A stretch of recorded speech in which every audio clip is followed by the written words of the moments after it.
আজকে আমাদের খুতবার বিষয়বস্তু হচ্ছে রাসূলুল্লাহ সাল্লাল্লাহু আলাইহি ওয়াসাল্লামকে কটূক্তি করছে যারা। আল্লাহ সুবহানাহু ওয়া তাআলা সূরাতুল আম্বিয়ার 107 নম্বর আয়াতের মধ্যে বলেন, وَمَا أَرْسَلْنَاكَ إِلَّا رَحْمَةً لِلْعَالَمِينَ। আমি আমার প্রিয় নবী সর্বশেষ মুহাম্মদ সাল্লাল্লাহু আলাইহি ওয়াসাল্লামকে পৃথিবীতে প্রেরণ করেছি রহমত হিসাবে। আমাদের নবীজি আমাদের জন্য কি হিসাবে প্রেরিত হয়েছে? রহমত হিসাবে। কি হিসাবে? রহমত। এটা গোটা উম্মতের জন্য, গোটা পৃথিবীর জন্য আল্লাহ রাব্বুল আলামিন তার প্রিয় দোস্তকে, প্রিয় হাবিবকে তিনি রহমত হিসেবে প্রেরণ করেছে বলে সুবহানাল্লাহ।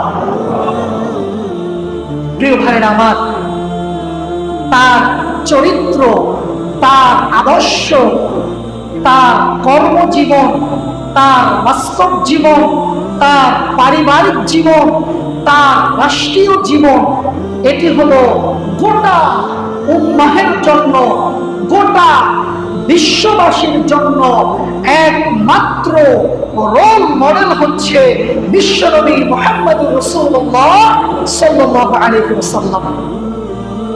আল্লাহ রাব্বুল আলামিন এজন্য সূরাতুল আহজাবের 21 নম্বর আয়াতের মধ্যে বলেন, লাকাদ কানা লাকুম ফি রাসূলিল্লাহি উসওয়াতুন হাসানাহ। আল্লাহ রাব্বুল আলামিন বলছেন, হে পৃথিবীর মানুষেরা, তোমরা যদি মুক্তি পেতে চাও, তোমরা যদি জান্নাত পেতে চাও, তোমরা যদি সঠিক পথে চলতে চাও, তাহলে তোমাদের জন্য উত্তম আদর্শ, উত্তম চরিত্রের অধিকারী একমাত্র মুহাম্মদুর রাসূলুল্লাহ। তাহলে আমাদের জন্য উত্তম চরিত্র, উত্তম আদর্শ, উত্তম বৈশিষ্ট্য আমাদের জন্য রেখেছেন কে? আল্লাহ। কাকে রেখেছেন? মুহাম্মদুর রাসূলুল্লাহ সাল্লাল্লাহু আলাইহি ওয়াসাল্লামকে। পৃথিবীতে আমাদের লেনিন, কার্ল মার্কস, পৃথিবীর কোন তন্ত্র, কোন মন্ত্র, পৃথিবীর কোন রাজা, বাদশাহ কেউ আমাদের জন্য আদর্শ নয়। আমাদের জন্য একমাত্র আদর্শ হচ্ছে বিশ্বনবী সর্বশেষ মুহাম্মদুর রাসূলুল্লাহ সাল্লাল্লাহু আলাইহি ওয়াসাল্লাম। প্রিয় ভাইরা আমার, তার জীবনের মধ্যে রয়েছে তার শৈশবকাল আমাদের জন্য আদর্শ, তার কৈশোরকাল আমাদের জন্য আদর্শ, তার জন্য আমাদের জন্য রয়েছে তার রাজনৈতিক আদর্শ, আমাদের জন্য তার ফ্যামিলি কিভাবে পরিচালনা করতে হবে, সব কিছু আমাদের জন্য একমাত্র আদর্শকে মুহাম্মদুর রাসূলুল্লাহ সাল্লাল্লাহু আলাইহি ওয়াসাল্লাম। তার জীবনের মধ্যে সব কিছু আছে। অর্থনীতি, রাজনীতি, সমাজনীতি, ব্যবসা নীতি, ফ্যামিলি নীতি, আপনি কোনটা চাইবেন, কোনটা নেই? রাসূল সাল্লাল্লাহু আলাইহি ওয়াসাল্লামের মধ্যে আল্লাহ সুবহানাহু ওয়া তাআলা পূর্ণাঙ্গ জীবন বিধান এবং পূর্ণাঙ্গ সবকিছু তার ভিতরে রেখেছেন। এজন্য বলেছেন যে তিনি হলেন পৃথিবীর মধ্যে সর্বশ্রেষ্ঠ আদর্শবান ব্যক্তি। তিনি হলেন মুহাম্মদুর রাসূলুল্লাহ সাল্লাল্লাহু আলাইহি ওয়াসাল্লাম। ভাইরা আমার, তিনি কি রকমের আদর্শ ছিলেন? মসজিদে নববীর মধ্যে তিনি সাহাবীদের সাথে আলোচনা করছেন, এমন অবস্থায় একজন ইহুদি এসে মসজিদের বারান্দায় ঢুকে দাঁড়িয়ে প্রস্রাব করছেন। যখন তিনি প্রস্রাব করছেন, সাহাবীরা দাঁড়িয়ে গেলেন তাকে মারার জন্য, তাকে ধরার জন্য। রাসূল সাল্লাল্লাহু আলাইহি ওয়াসাল্লাম বললেন, থামো, তাকে প্রস্রাব করতে ডিস্টার্ব করো না। যেহেতু প্রস্রাব করা অবস্থায় ডিস্টার্ব করলে তার ক্ষতি হবে, তাকে করতে দাও। তার প্রস্রাব করা শেষ, তখন তাকে ডাকলেন এবং রাসূল সাল্লাল্লাহু আলাইহি ওয়াসাল্লাম বিনয়ের সাথে তাকে বললেন, এটা হচ্ছে আমাদের ইবাদতখানা, তুমি এখানে কেন প্রসাব করলে? ইহুদি চিন্তা করলো, আজকে যদি আমি আমার উপাসনালয়ে যদি কোন মুসলিমরা এখানে দাঁড়িয়ে প্রসাব করত, আমার সাথী সঙ্গীরা তাকে ধরে ওই জায়গায় মেরে ফেলতো। কিন্তু আপনি কেমন লোক যে আপনার ইবাদতখানায় প্রসাব করলাম, আপনি আমাকে বকা দিলেন না, আপনি আমাকে নরম সুরে জিজ্ঞাসা করলেন যে এটা আমাদের ইবাদতখানা, এখানে কেন প্রসাব করলে? সেই ইহুদি রাসূলুল্লাহ সাল্লাল্লাহু আলাইহি ওয়াসাল্লামের এই সুন্দর আদর্শ দেখে, তার সুন্দর কথা শুনে তিনি বললেন, ইয়া রাসূলুল্লাহ, ইয়া হাবিবাল্লাহ, আমি এক মুহূর্ত দেরি করতে চাই না, আপনি আমাকে পড়িয়ে দেন লা ইলাহা ইল্লাল্লাহ মুহাম্মাদুর রাসূলুল্লাহ। আল্লাহু আকবার। এটা হলো নবীর আদর্শ, তার চরিত্র। প্রিয় ভাইরা আমার, শুধু তাই না, তিনি গোটা জীবনটা ছিল উম্মাহের জন্য আদর্শ। একবার রাসূলুল্লাহ সাল্লাল্লাহু আলাইহি ওয়াসাল্লাম সাহাবীদেরকে নিয়ে তিনি খুতবা দিচ্ছেন, বাহিরে তাদের সাথে কথা বলছেন। একজন বৃদ্ধা মহিলা দূর থেকে হেঁটে আসতেছে, তিনি সেটা দেখে দাঁড়িয়ে গেলেন এবং বৃদ্ধা যখন একবারে কাছাকাছি আসলেন, তার এই ঘাড়ের উপরে রুমাল ছিল, চাদর ছিল, চাদরটা তিনি ঘাড় থেকে নামিয়ে তিনি তার জায়গায় তিনি বিছিয়ে দিলেন এবং ওই বৃদ্ধা মহিলাকে বসতে বললেন। বসার পরে বেশ কিছু সময় তার সাথে আলাপ আলোচনা হলো। তিনি যখন চলে যাচ্ছিলেন, তিনি আল্লাহ রাসূল উঠে আবার দাঁড়িয়ে তাকে সম্মান করলেন। যখন তিনি চলে গেলেন, যাওয়ার পরে সাহাবীরা প্রশ্ন করলেন, ইয়া রাসূলুল্লাহ, আপনি বিশ্বনবী, এমন একজন মহিলা ইনি কে যে যার জন্য উঠে দাঁড়ালেন, আবার নিজের গায়ের রুমাল দিয়ে তাকে বসতে দিলেন? রাসূল সাল্লাল্লাহু আলাইহি ওয়াসাল্লাম চোখের পানি ছেড়ে দিয়ে বললেন, ও সাহাবীরা, আমি আমার মায়ের দুগ্ধ বেশি দিন পান করতে পারি নাই, তোমরা যাকে দেখছো এ হচ্ছে আমার দুধমাতা হালিমাতুস সাদিয়া। আমি যদি তাকে কলিজাটা কেটে খাওয়াই, তারপরও আমি তার ঋণ শোধ করতে পারি না। প্রিয় ভাইরা আমার, এটা হলো সম্মান, এটা হলো শ্রদ্ধা। আপনি পৃথিবীতে আর দ্বিতীয় কোন ব্যক্তিকে দেখাতে পারবেন না যে বিশ্বনবী মুহাম্মদুর রাসূলুল্লাহ সাল্লাল্লাহু আলাইহি ওয়াসাল্লামের মতন একজন চরিত্রবান ব্যক্তি পৃথিবীতে আর দ্বিতীয় কেউ আছে। প্রিয় ভাইরা আমার, তিনি যে শুধুমাত্র এই সমস্ত ব্যাপারে তিনি নাক গলাতেন, এমনকি তিনি ছোট্ট বাচ্চাদের সাথে পর্যন্ত তিনি খেলা করতেন, ছোট্ট বাচ্চাদের খোঁজ খবর নিতেন। এতটা বিনয়ী তিনি ছিলেন, এতটা নমনীয় তিনি ছিলেন। সহিহ বুখারীর ৬৯২৯ নম্বর হাদিসটি বর্ণনা করেছেন আনাস রাদিয়াল্লাহু তাআলা আনহু। তিনি বলেন যে একবার রাসূল সাল্লাল্লাহু আলাইহি ওয়াসাল্লাম রাস্তা দিয়ে হেঁটে যাচ্ছিলেন, এবং অবস্থায় আমার ভাই উমায়ের, একজন ছোট্ট সাহাবী, নাম হচ্ছে উমায়ের, সে বুলবুল পাখি পুষত এবং পাখিকে খুব আদর করত। তো উমায়েরকে যখন দেখলেন, দেখার পরে উমায়ের মাথায় হাত বুলালেন এবং রাসূল সাল্লাল্লাহু আলাইহি ওয়াসাল্লাম যে রাস্তা দিয়ে হেঁটে যেতেন, যখন শুনতো যে আব্দুল্লাহর বেটা মুহাম্মদ এই রাস্তা দিয়ে যাচ্ছে, মানুষ এদিক সেদিক থেকে এবং ছোট্ট বাচ্চারা ছুটে আসতো এক পলক আল্লাহ রাসূলকে দেখার জন্য। তো তিনি যখন রাস্তা দিয়ে হেঁটে যাচ্ছেন, উমায়েরকে দেখলেন, দেখার পরে তাকে মজার ছলে তাকে বলতেছে, উমায়ের, ও আবু উমায়ের, তোমার না একটা বুলবুল পাখি ছিল, সেই পাখিটা কোথায়? তার হাতে পাখি দেখছে না, এজন্য তাকে সুন্দর করে তাকে মজা করে তাকে বলছে যে, উমায়ের, তোমার কাছে তো একটা পাখি ছিল, সে পাখিটা কোথায়? ছোট্ট বাচ্চা সে দৌড় মেরে আল্লাহ রাসূলের কাছে এসে টুকরে কেঁদে উঠেছে যে আপনি বিশ্ব নবী, আর আমার মতন ছোট্ট একটা বাচ্চা, আমার পাখির খবর দিচ্ছেন আপনি। আল্লাহু আকবার।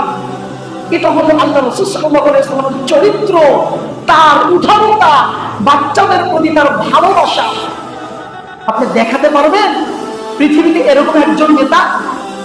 আমরা নেতা হলে তো প্রজাদের তো মানে জনগণকে তো আমরা মানুষই মনে করি না, তাদেরকে কুত্তা সামান মনে করি। কিসের সম্মান, কিসের শ্রদ্ধা, আমরা তো কিছুই করি না।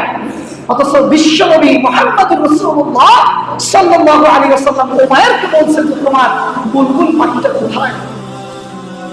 রাসূল সাল্লাল্লাহু আলাইহি ওয়াসাল্লাম পুরো বিশ্বের জন্য তিনি এজন্য রহমত। প্রিয় ভাইরা আমার, অথচ সেই নবীকে নিয়ে কটূক্তি করা হয়, সেই নবীকে গাল মন্দ করা হয়। স্বয়ং আল্লাহ সুবহানাহু ওয়া তাআলা সূরা কালামের 4 নম্বর আয়াতের মধ্যে বলেন, ওয়া ইন্নাকা লাআলা খুলুকিন আযীম, আপনি মহান চরিত্রের অধিকারী। এই কথা কে বলছে? আল্লাহ বলছে আল্লাহর রাসূলকে যে আপনি বলেন মহান চরিত্রের অধিকারী। আপনার চরিত্র মাপার কোন যন্ত্র পৃথিবীতে নেই। এত প্রশস্ত, এত লম্বা আপনার চরিত্র। প্রিয় ভাইরা আমার, এরকম নবী আমরা পেয়েছি, অথচ সেই নবীকে নিয়ে আমরা প্রতি বছর হোক বাংলাদেশে, হোক পাকিস্তানে, হোক ইন্ডিয়ায়, বিভিন্ন দেশে আমার নবীকে নিয়ে গাল বন্ধ করা হয়। এখন আমরা দেখছি যে আবার ভারতে তারা আবার আমার নবীকে নিয়ে তারা কটূক্তি করছে। প্রিয় ভাইরা আমার, সনাতনীরা তারা রাসূল সাল্লাল্লাহু আলাইহি ওয়াসাল্লামের জীবন নিয়ে তারা আবার কটূক্তি করছে। আমরা দেখছি যে এমনকি বাংলাদেশেও কিছুদিন আগে দেখলাম যে আল্লাহ রাসূল সাল্লাল্লাহু আলাইহি ওয়াসাল্লামের চরিত্র নিয়ে কথা বলছে। এমনকি বাংলাদেশে প্রবাসী একজন নাস্তিক আছে, আসাদ নূর, সে বিভিন্ন সময় আল্লাহ রাসূলের বিবাহিত জীবন নিয়ে, তার রাষ্ট্র পরিচালনা নিয়ে, তার ফ্যামিলি পরিচালনা নিয়ে বিভিন্ন সময় কটূক্তি করছে। প্রিয় ভাইরা আমার, তবে আমাদের বাংলাদেশটা আবার একটু ভিন্ন। যদি কেউ বাংলাদেশে আল্লাহর রাসূলকে কটূক্তি করে তাহলে তার প্রমোশন হয়, তাকে বিদেশে পাঠানো হয় বিভিন্ন প্রোটোকল দিয়ে, এবং সে একদম ফেমাস হয়ে যায়। আপনি আসাদ নূর এরকম ভাবে যত নাস্তিক আছে যাদেরকে মানুষ চিনত না, কিন্তু যখনই আল্লাহর রাসূলকে গালমন্দ করে তখন তাকে পুরো পৃথিবী চিনে, এবং তাদেরকে প্রোটোকল দেয় এই দেশের কিছু বুদ্ধিজীবী এবং এই দেশের কিছু জ্ঞানী লোকেরা, তাদেরকে প্রোটোকল দিয়ে তাদেরকে বিদেশে পাঠিয়ে দেয়, এবং তারা তাদের বাকশক্তি ফিরে পায় সোশ্যাল মিডিয়ার মাধ্যমে। আল্লাহর রাসূল কোরআন হাদিস নিয়ে বিভিন্ন সময় তারা গাল মন্দ ছড়ায়। প্রিয় ভাইয়ের আমার, আমরা দেখছি বিগত দিনগুলোতে, বিশেষ করে 2013-14 সালে আমরা দেখছি যে শাহবাগে আল্লাহর রাসূল সাল্লাল্লাহু আলাইহি ওয়াসাল্লামকে নিয়ে, আল্লাহর কোরআনকে নিয়ে, নবীকে নিয়ে, হাদিসকে নিয়ে, সমস্ত কিছু নিয়ে একদল বাংলাদেশের নাস্তিক মোরতাদেরা তারা কটূক্তি করেছিল। যদিও তারা আজকে বাংলাদেশে নেই, তারপরও কয়েকজন ধরা পড়েছে, যেমন ইমরান সরকার। দেখছেন না যে শাহবাগের মধ্যে তারা কত স্লোগান দিয়েছে, কত রকমের কথা বলেছে, তুই রাজাকার, তুই রাজাকার, তুই অমুক, তুই এটা। যে আল্লাহর রাসূলের বিরুদ্ধে কথা বলছে তাদেরকে প্রতিহত করছে না, কিন্তু যারা প্রতিবাদ করছে তাদেরকে প্রতিহত করছে। এরপরে আমরা দেখছিলাম ডক্টর জাফর ইকবাল, এরপরে শাহরিয়ার কবির, ওই যে মুরগি কবির এখন ধরা পড়ছে। এরপরে হচ্ছে জাস্টিস শামসুদ্দিন মানিক চৌধুরী, এই যে বিচারপতি। আমরা দেখছি কিছুদিন আগে ভারতে পালাতে গিয়ে ভারতের বর্ডারে কলা গাছের বাগানের মধ্যে কলা পাতা বিছিয়ে সেখানে শুয়ে আছে। দেখছেন না আপনারা? প্রিয় ভাইরা আমার, পুরো বিশ্ব দেখছে। সে নাকি আবার বাংলাদেশের বিচারপতি ছিল। চিন্তা করতে পারেন যে ওর মতন একটা নাস্তিক ওর মতন একটা ইসলাম বিদ্বেষী ও যদি বিচারপতি হয়, তাহলে বিচার ব্যবস্থার কি অবস্থা হয়েছে? ওকে একটা টকশোতে গোলাম মাওলা রানীর সাথে টকশো হচ্ছে, ওকে প্রশ্ন করে নাই আল্লামা সাইদিকে নিয়ে অন্য বিষয়ে কথা হচ্ছে, ও তখন স্বাচ্ছন্দ্য বোধ করছে বলতে যে আমি আল্লামা সাইদিকে ফাঁসি দেওয়ার জন্য আমি সেখানে সিগনেচার করছি। বলেন নাউজুবিল্লাহ। প্রিয় ভাইরা আমার, তো এরকম বুদ্ধিজীবীরা আমরা বিগত দিনে দেখছি যে সরকারের একদম ঘনিষ্ঠ, তাদেরকে সব রকমের সুযোগ সুবিধা যা কিছু আছে, এরা হলো একদম বুদ্ধিজীবী, এদেরকে না হলে দেশই চলবে না। তো এখন কেন পালাচ্ছ? এখন কেন ভারতে পালাচ্ছ? বেটা, তুমি যদি সঠিক বিচারপতি হও, সঠিকভাবে যদি তুমি বিচার করতে, তাহলে তোমাকে ফুলের মালা দিত। তুমি এখন কেন পালাচ্ছ? তোমরা এমন নাস্তিক মোর্তাদের গোলাম হয়েছিলে, এমন ইসলাম বিদ্বেষী হয়েছিলে যে আল্লামা সাইদির নাম যেখানে নেওয়া হয়েছে সেই সমস্ত আলেমদেরকে তোমরা গ্রেফতার করেছো। আল্লামা সাইদির জন্য যারা দোয়া করেছে তাদেরকে তোমরা রাজাকার বলেছো, তাদেরকে তোমরা গুলি করেছো। প্রিয় ভাইরা আমার, এজন্য এই ক্ষমতা, এই নাস্তিকতা অন্তত বাংলার জমিনে কখনো স্থায়িত্ব হবে না, কারণ বাংলার জমিন 90% মুসলিমদের দেশ। সুতরাং বাম রামদের তোমাদের যতই ক্ষমতা থাকুক না কেন, এটা স্থায়িত্ব কখনোই হবে না, এটা মুসলিমদের ভূখণ্ড। প্রিয় ভাইরা আমার, আমরা দেখেছি বাংলাদেশে বিগত দিনে কারো বাবাকে নিয়ে কটূক্তি করেছে, তার জন্য আইন পাশ করা হয়েছে, তাকে গ্রেফতার করা হয়েছে। বাবাকে নিয়ে কটূক্তি করলে, মূর্তি নিয়ে কটূক্তি করলে তাকে গ্রেফতার করা হয়েছে, তার জন্য আইন পাশ করা হয়েছে। অথচ আমার আপনার নবী, বিশ্বনবী মুহাম্মদুর রাসূলুল্লাহ সাল্লাল্লাহু আলাইহি ওয়াসাল্লামকে মাসকে মাস শাহবাগের মধ্যে সেখানে কটূক্তি করা হয়েছে, তাদেরকে সরকার প্রোটোকল দিয়েছে। কিন্তু যারা প্রতিবাদ করেছে 2013 সালে 5ই মে শাপলা চত্বরে হাজার হাজার ধর্মপ্রাণ মুসলমানদেরকে নির্মমভাবে নির্বিচারে রাতের আধারে তাদেরকে গুলি করে হত্যা করেছে। ঠিক কিনা বলেন? প্রিয় ভাইরা আমার, আমরা যারা ইসলাম নিয়ে কথা বলবে, যারা দেশ নিয়ে কথা বলবে, যারা রাসূল নিয়ে কথা বলবে, তখনই সে হয়ে যাবে দেশদ্রোহী, সে হয়ে যাবে আল-বদর, সে হয়ে যাবে আশ-শামস, সে হয়ে যাবে মৌলবাদী। মানে তাদের কাছে সুন্দর সুন্দর কিছু শব্দ ছিল একবার ঠোঁটের আগায়, তাদের মতের বিরুদ্ধে গেছে, সাথে সাথে আপনাকে লাগামটা লাগিয়ে দিবে যে আপনি অমুক, আপনি তমুক, বাস শেষ। আপনি কখন গুম হয়ে যাবেন, কখন আপনাকে বাসা থেকে তুলে নিয়ে যাবে এবং কোথায় নিয়েছে কোনো খবর নাই। প্রিয় ভাইরা আমার, এজন্য আমরা রাসূলুল্লাহ সাল্লাল্লাহু আলাইহি ওয়াসাল্লামকে নিয়ে যদি বাংলার জমিনে আর যদি কোনো নাস্তিক মুরতাদ কোনো ব্লগার যদি কথা বলে, আমরা তার জিহ্বা টেনে ছিঁড়ে ফেলবো। ঠিক কিনা বলেন? প্রিয় ভাইরা আমার, আর সুযোগ নেই। যদি আমার নবীকে নিয়ে কটূক্তি করা হয়, আমার ইসলামকে নিয়ে কটূক্তি করা হয়, আমার আল্লাহকে নিয়ে কটূক্তি করা হয়, আমার কোরআনকে নিয়ে কটূক্তি করা হয়, তাদেরকে আর বাংলার জমিনে আর কোনো ছাড় দেওয়া হবে না, তাদের জন্য সুব্যবস্থা থাকবে।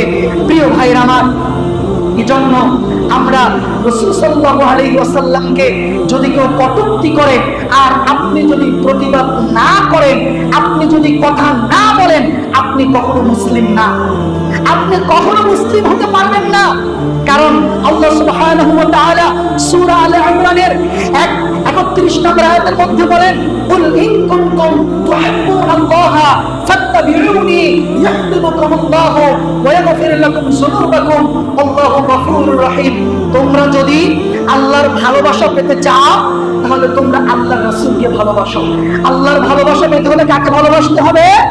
আল্লাহর রাসূলকে ভালোবাসতে হবে। শুধু তাই নয়, সহিহ বুখারীর 3 নম্বর হাদিস, রাসূলুল্লাহ সাল্লাল্লাহু আলাইহি ওয়াসাল্লাম বলছেন, লা ইউমিনু আহাদুকুম হাত্তা আকুনা হাব্বা ইলাইহি মিন ওয়ালিদিহি ওয়া ওয়ালাদিহি ওয়ান নাসি আজমাইন। তোমরা ততক্ষণ পর্যন্ত মুমিন হতে পারবে না যতক্ষণ পর্যন্ত তোমরা তোমাদের স্ত্রী, তোমরা তোমাদের ছেলে মেয়ে, তোমরা তোমাদের বিবি বাল বাচ্চা, তোমরা তোমাদের জীবনের থেকেও যতক্ষণ না পর্যন্ত আমাকে ভালোবাসতে না পারবা ততক্ষণ পর্যন্ত তোমরা মুমিন হতে পারবে না। এই কথা কে বলছেন? আল্লাহ রাসূল বলছেন। কে বলছেন? আল্লাহ রাসূল। সুতরাং আমরা আমাদের জীবনের থেকে, আমাদের সন্তানের থেকে, আমাদের বিবিদের থেকে, আমাদের ফ্যামিলির থেকে, আমাদের সম্পদের থেকে, সব থেকে বেশি ভালোবাসতে হবে কাকে? আল্লাহ রাসূলকে। যদি আপনি বাসতে পারেন তাহলে আপনি মুমিন। আপনি মুখে ভালোবাসির কথা বলবেন, অথচ আল্লাহ রাসূলকে নিয়ে কটূক্তি করা হলো, আপনি প্রতিবাদ করলেন না, আপনি চুপ করে থাকলেন।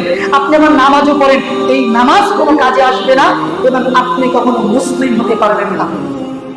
প্রিয় ভাইরা আমার, এজন্য আমরা এই নবীজিকে যারা কটূক্তি করবে, আমরা চাই যে বাংলার বুকে, বাংলাদেশে এরকম আইন পাশ হোক যে কোরআন নিয়ে, ইসলাম নিয়ে, হাদিস নিয়ে, রাসূল সাল্লাল্লাহু আলাইহি ওয়াসাল্লামকে নিয়ে যারা কটূক্তি করবে তাদেরকে আইনের আওতায় আনতে হবে। তাদের এই আইন হবে, এটা বাংলাদেশের সবাই জানবে। এরকম আইন পাশ হোক। আমরা দোয়া করছি বর্তমান সরকার যেন এরকম আইন পাশ করে। সকলে বলেন আমিন। প্রিয় ভাইরা আমার, আল্লাহ রাসূল সাল্লাল্লাহু আলাইহি ওয়াসাল্লামকে কটূক্তিকারীকে আল্লাহ রাসূল তিনি নিজেও ছাড়তেন না।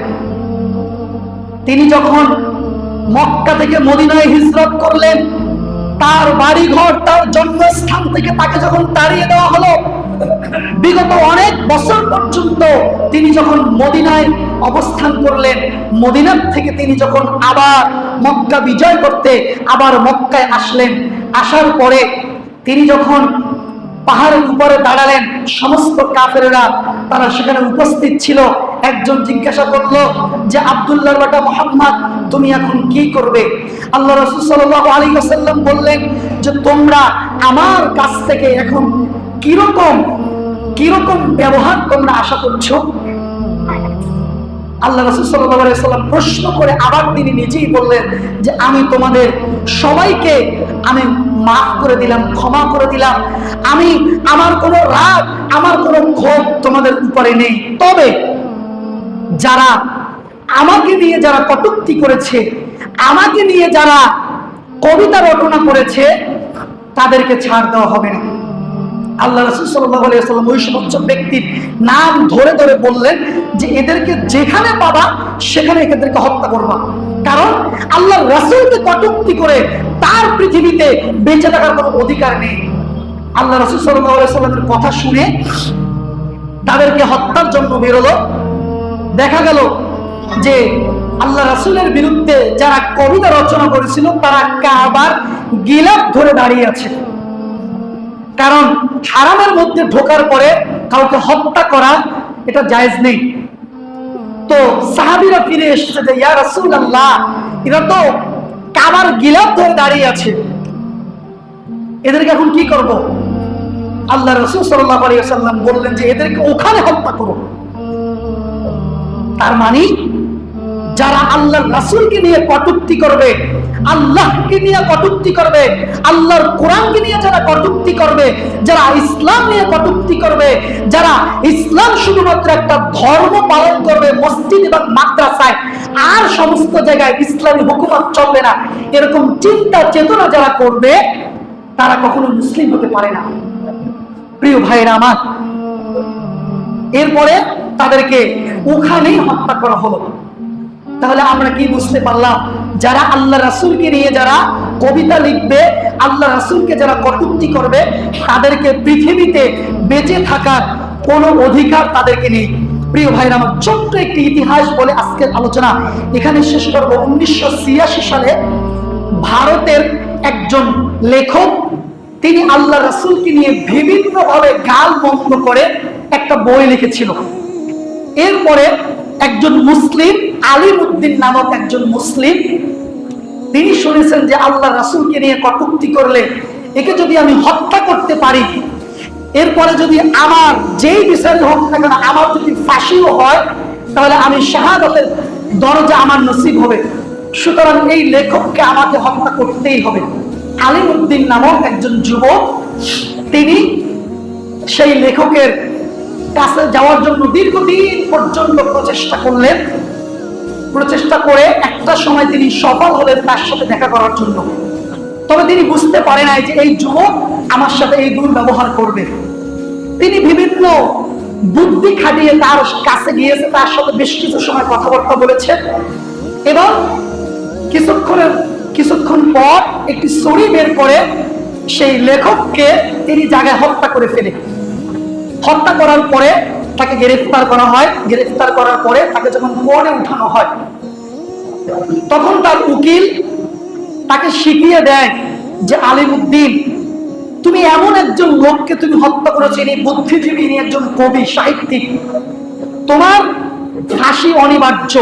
তবে তোমার ফাঁসি থেকে বাঁচার জন্য একটা পথ তোমার খোলা আছে।